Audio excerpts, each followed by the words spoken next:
Praise the lord. యోబు గ్రంథం 11వ అధ్యాయం 16వ వచనం. నిశ్చయముగా నీ దుర్దశను నీవు మరచెదవు, దాటిపోయిన పారునీటిని జ్ఞాపకం చేసుకున్నట్లు నువ్వు దాన్ని జ్ఞాపకం చేసుకునేదవు. మానవ జీవితంలో కేవలం మంచి దశలే కాకుండా దుర్దశలను కూడా ఎదుర్కొనే పరిస్థితి వస్తూ ఉంటుంది.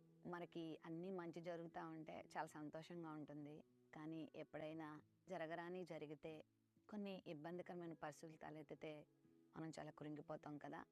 అమ్మో, మరలా నాకు ఈ పరిస్థితి వద్దు అన్నట్లుగా మనము ఆలోచిస్తాం. ఇంకా మరలా నేను ఇలాంటి దినాలు చూడాలనుకోవట్లేదండి అంటూ ఉంటాం. ఒక్కొక్కసారి అవి గతించిపోయిన తర్వాత అమ్మో, అవి నా జీవితంలో ఎంత భయంకరమైన రోజులు అని అప్పుడప్పుడు వాటిని గుర్తు చేసుకుంటూ ఇంకా భయపడుతూ ఉంటాం.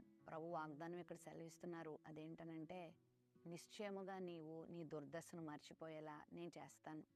దేవుడే మన దుర్దశను తొలగించకపోతే దాని నుండి ఎవ్వరూ మనల్ని తప్పించలేరు.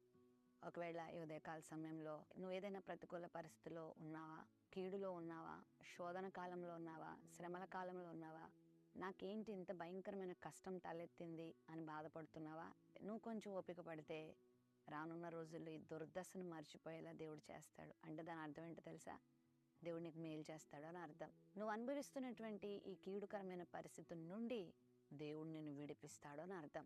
ఇది విడిచిపెట్టబడిన తర్వాత నువ్వు దీన్ని జ్ఞాపకం చేసుకున్నప్పుడు అది ఎలా ఉంటుందంటే, దాటిపోయిన పారు నీటిని జ్ఞాపకం చేసుకున్నట్లుగా ఉంటుందంట. అప్పుడప్పుడు ఈ వరదల కాలంలో నీటి ప్రవాహము ఊర్లల్లోకి వచ్చి చాలా కీడును కలిగిస్తూ ఉంటుంది. అది తగ్గిపోయిన తర్వాత మళ్ళీ ఎప్పటి మామూలుగా ఉంటుంది.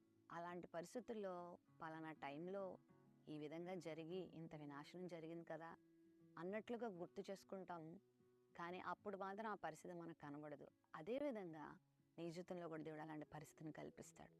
ప్రస్తుతము ఏ బాధాకరమైన పరిస్థితిలో నువ్వు ఉన్నావో ఒకరోజు నీ జీవితంలో వస్తుంది, అమ్మా దేవుడు ఆ పరిస్థితిని తప్పించాడు కదా అని నువ్వు దేవుని బట్టి సంతోషించే పరిస్థితిని దేవుడు నీకు తీసుకొస్తాడు.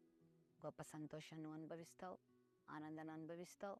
నీ దుర్దశను నువ్వు మర్చిపోయేలా దేవుడు చేసి మళ్ళీ మంచి రోజులు నీకు ఇస్తాడు. నువ్వు సంతోషించే రోజులు నీకు ఇస్తాడు, ఆనందాన్ని నీకు ఇస్తాడు, అభివృద్ధిని నీకు ఇస్తాడు. బాధ నుండి నేను విడిపించి గొప్ప ఆనందాన్ని, గొప్ప మేలును నీ దేవుడు నీ పక్షంగా